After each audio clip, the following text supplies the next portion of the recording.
अस्सलाम वालेकुम। Garden solutions के यूट्यूब चैनल में आप सबको वेलकम। ये जो आप प्लांट देख रहे हैं ये रोज़मेरी का प्लांट है।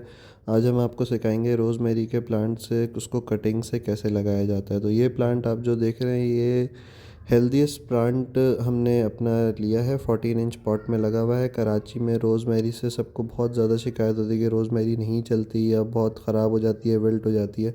तो दो तीन केयर्स हैं जो कि हम आगे चल के वीडियो में बताएंगे भी कि आपको क्या केयर्स करनी इसकी। कि ऐसा बुशी प्लांट बहुत मुश्किल है कि कराची में किसी ने देखा हो जो मैं आपको इस वक्त दिखा रहा हूँ। इसकी हमने जो केयर की है वो भी हम आपको आगे वीडियो में चल के बताएंगे। तो ये आपने कटर ले लेना है। एक कटर से इसकी जो मोटी शाखें हैं वो काटनी है उससे। और मोटी शाखें इसकी जितनी भी हैं हमने सारी काटनी है। उसके बाद हम आपको दिखाते रहेंगे। हम एक जगह जमा करेंगे पहले सारी शाखें। जो भी मोटी मोटी शाखें हैं मोस्टली वही लगाई जाती हैं कटिंग्स के तौर पे। और इसमें एक और सीड का भी होता है मगर सीड वाला कराची के अंदर नहीं चल पाता प्लांट। जो कि सीड से ग्रो होता है वो तकरीबन जून जुलाई की जब बारिशें होती हैं जब वो ख़राब हो जाता है। तो मोस्टली कोशिश यही करेंगे कटिंग ग्रोन प्लांट लें। वो थोड़ा मेच्योर वो होता है तो उसमें मेच्योरिटी भी होती है तो बेहतर चलता है कराची के। क्योंकि जब जैसे ही गर्मी और आपकी बारिशों के मौसम आते हैं ये ख़राब हो जाता है। तो रोज़मेरी की केयर को लेके थोड़ी सी बात कर लेते हैं कि ये जो हमने प्लांट लगाया हुआ है ये वर्मी कंपोस्ट प्लस मिट्टी में लगाया हुआ है। वर्मी कंपोस्ट तकरीबन 30% ली हुई है, मिट्टी 70% ली हुई है। और पानी का इसका सबसे बड़ा ख्याल रखना है आपने। रोज़मेरी कोई भी है पानी का बहुत ख्याल रखना है कि पानी में ओवर वाटरिंग ना हो और ना ही अंडर वाटरिंग हो। जून जुलाई की मई की गर्मी बहुत ज़्यादा तेज़ लू होती है, उसमें थोड़ा सा साए में शिफ्ट कर दें प्लांट को। इसीलिए ज़मीन में लगाना प्रेफरेबल नहीं होता कि इसको आप ज़मीन में ना लगाएं। इसको आप हमेशा गमले में लगाएं ताकि आप इसको चेंज कर सकें जगह इसकी। जब आपकी मई जून की गर्मी आती है तो उसको आप बचाएं। अब देखें इसको मैंने जो काटा है उसमें अच्छे खासे लीव्स छोड़े भी हैं ताकि ये रीग्रो हो। और इसको जितना काटेंगे उतना अच्छा बुशी प्लांट बनता है, ये बात भी मैं आपको बता दूं। तो एक पॉट भर के हमने इससे कटिंग्स ले ली हैं। और ये जो हमने तैयार की हुई है एक बास्केट ली है। बास्केट लेके हमने उसके अंदर जो थैलियाँ हैं उसके अंदर सिर्फ़ और सिर्फ बालू मिट्टी भर ली है और कुछ भी नहीं। अब इसको आपने गौर से देखना है कि इसके साथ मैं क्या करने लगा हूँ। ये बहुत बड़ी कटिंग है तो उसको मैंने बीच में से दो कर लिया ताकि मेरी दो कटिंग्स इसमें से बन जाएंगी।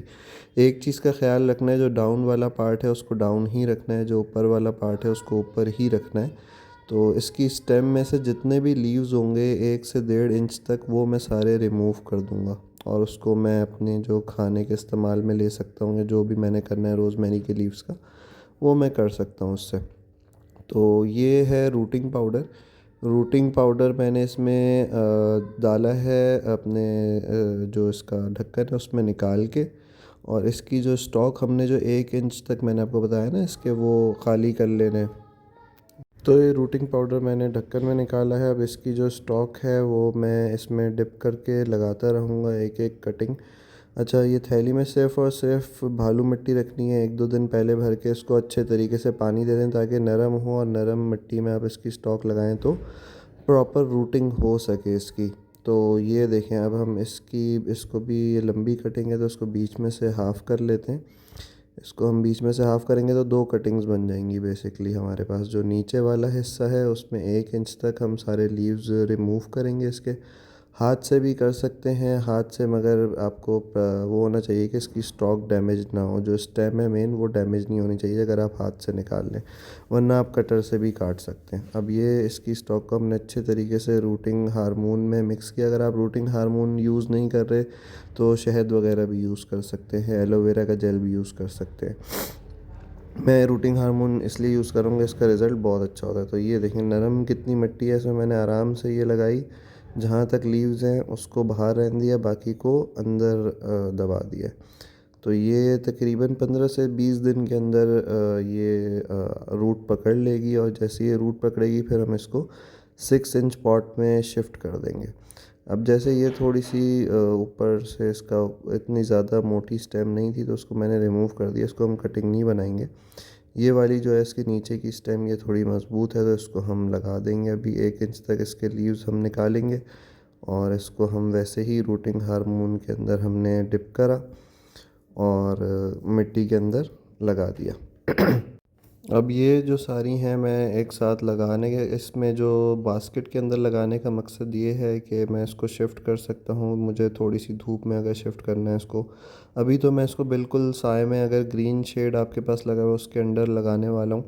एक और तरीका भी है कि इसको हम शॉपर के अंदर बंद भी कर सकते हैं इसको। इस वजह से भी मैंने इसको इस बास्केट के अंदर लगाया है कि अगर मुझे ज़रूरत पड़ी तो मैं इसको शॉपर के अंदर बंद भी कर दूंगा। शॉपर के अंदर बंद करने का मकसद ये होता है कि आपने इसको एक ही दफ़ा पानी देना है, उसके बाद आपने शॉपर के अंदर बंद कर दिया तो जब तक रूट नहीं हो जाती जब तक आप इसको बंद रहने देंगे और ओवर वाटरिंग नहीं होगी।